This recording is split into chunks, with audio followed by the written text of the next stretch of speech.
आपत्ति काल में भगवान का ही स्मरण कीजिए। कितनी भी दिक्कत परेशानी हो, आपत्ति काल में भगवान का स्मरण कीजिए। संपत्ति काल में सर्वस्व दान देने की भावना रखिए। ये समय धन बढ़े तो भगवान को यह प्रार्थना कीजिए, भगवान पैसा आया है, बुद्धि दीजिए, इसको अच्छी जगह खर्च कर सकूं। विपत्ति की अवस्था में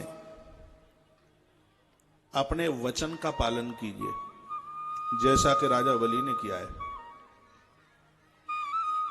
विपत्ति की अवस्था में और सभी अवस्थाओं में भगवान के प्रति शरणागति का भाव रखिए, अर्जुन की तरह।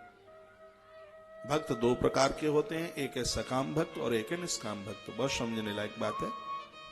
सकाम भक्त तो वह है जो मांगने के लिए भगवान की आरती पूजा करता है, उसको सकाम भक्त कहते हैं।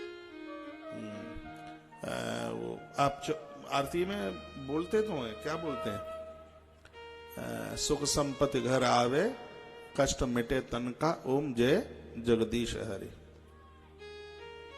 सकाम भक्त है। निष्काम भक्त है, केवट की तरह अब कछुनाथन चाहिए मोरे, दीन दयाल अनुग्रह तोरे। नाथ आज में कहा न पाबा, प्लीज कीप साइलेंट। बोलिए, अब कछुनाथन चाहिए मोरे, दीन दयाल अनुग्रह तोरे। नाथ आज में कहा न पावा, मिटे दोष दुख दारिद्र दावा। यह है निष्काम भक्त। इसको एक साधारण और एग्जाम्पल में समझ लें, जैसे एक बिल्ली का बच्चा और दूसरा बंदरी का बच्चा। बंदरी का बच्चा सकाम भक्त की तरह है और बिल्ली का बच्चा निष्काम भक्त की तरह। कैसे? बंदरी का बच्चा अपनी अम्मा के पेट को पकड़ पकड़ के चलता है, जहां छोड़ देगा वहीं कमर टूट जाएगी। जो सकाम भक्त हैं वो भगवान को पकड़ पकड़ करके चलते हैं। झमेले में आपने देखा है बटेश्वर का मेला पूर्णमासी का, जो उधर के लोग हैं यहाँ प्योर भदावर के, तो देखा है पूर्णमासी को वहां इतनी भीड़ होती है, छोटे छोटे बच्चों के हाथ से बड़ों का हाथ छूट जाता है, उंगली छूट जाती है तो वो रोता है। संसार के झमेले में सकाम भक्त वाले हैं, ईश्वर का हाथ उनसे छूट जाता है, संसार की भीड़ में छूट जाता है। संसार की भीड़ क्या है? बहू आई है, बड़ी प्रसन्नता है, भगवान तो घर के ही ये कर लेंगे पूजा, बहू आई है, सहेली आई है, रिश्तेदार आए हैं। और ऐसी परिस्थितियों में लोग, परिस्थिति क्या है उसको आदत में नहीं है ईश्वर के स्मरण के लिए, और उस समय वो भगवान को भूल जाता है। सकाम भक्त है। यही तो संसार का झमेला है। इतना बड़ा मेला है, इसमें लोग ईश्वर को भूलते हैं। बहुत बड़ा उत्सव हो रहा हो और भारी भी भीड़ हो तुम्हारे घर में, उस समय भगवान याद हो आपको कि भगवान का भोग भी लगाना है, आरती पूजा भी करनी है, तभी तो आप परिपक्व भक्त हो।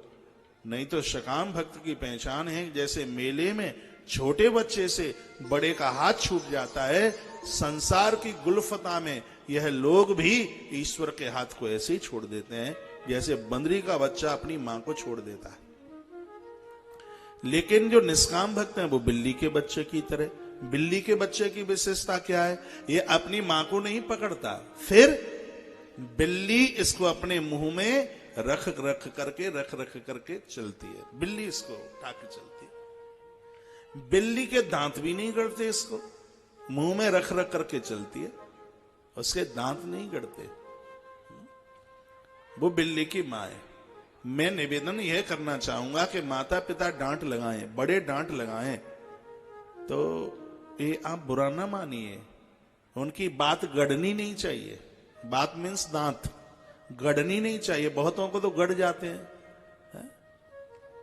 गड़ जाएंगे उनको। उनकी मार तो कुम्भकार के घट की तरह है, उनकी डांट तो कुमार के घड़े की तरह।